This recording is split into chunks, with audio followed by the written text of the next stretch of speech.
It begins with a bit of discomfort and soon becomes a pressing sensation that's impossible to ignore. Finally, it's all you can think about, and out of sheer desperation, you go on a hunt for a bathroom until... Humans should urinate at least 4 to 6 times a day, but occasionally, the pressures of modern life forces us to clench and hold it in. How bad is this habit, and how long can our bodies withstand it? The answers lie in the workings of the bladder, an oval pouch that sits inside the pelvis. Surrounding this structure are several other organs that together make up the whole urinary system. 2 kidneys, 2 ureters, 2 urethral sphincters, and a urethra. Constantly trickling down from the kidneys is the yellowish liquid known as urine. The kidneys make urine from a mix of water and the body's waste products, funneling the unwanted fluid into 2 muscular tubes called ureters. These carry it downward into the hollow organ known as the bladder.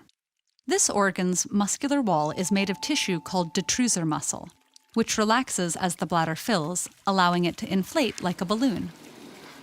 As the bladder gets full, the detrusor contracts. The internal urethral sphincter automatically and involuntarily opens, and the urine is released. Whooshing downwards, the fluid enters the urethra and stops short at the external urethral sphincter. This works like a tap. When you want to delay urinating, you keep the sphincter closed. When you want to release it, you can voluntarily open the floodgates. But how do you sense your bladder's fullness so you know when to pee? Inside the layers of detrusor muscles are millions of stretch receptors that get triggered as the bladder fills. They send signals along your nerves to the sacral region in your spinal cord. A reflex signal travels back to your bladder, making the detrusor muscle contract slightly and increasing the bladder's pressure so you're aware that it's filling up. Simultaneously, the internal urethral sphincter opens. This is called the micturition reflex. The brain can counter it if it's not a good time to urinate by sending another signal to contract the external urethral sphincter. With about 150 to 200 milliliters of urine inside of it, the bladder's muscular wall is stretched enough for you to sense that there's urine within. At about 400 to 500 milliliters, the pressure becomes uncomfortable. The bladder can go on stretching, but only to a point. Above 1,000 milliliters, it may burst. Most people would lose bladder control before this happens, but in very rare cases, such as when a person can't sense the need to urinate, the pouch can rupture painfully, requiring surgery to fix. But under normal circumstances, your decision to urinate stops the brain's signal to the external urethral sphincter, causing it to relax and the bladder to empty. The external urethral sphincter is one of the muscles of the pelvic floor, and it provides support to the urethra and bladder neck.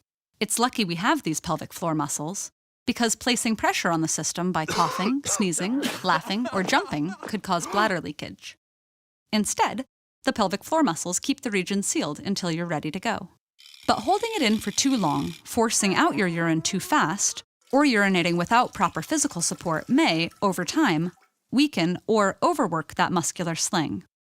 That can lead to an overactive pelvic floor, bladder pain, urgency, or urinary incontinence. So, in the interest of long-term health, it's not a great habit to hold your pee. But in the short term at least, your body and brain have got you covered, so you can conveniently choose your moment of sweet release.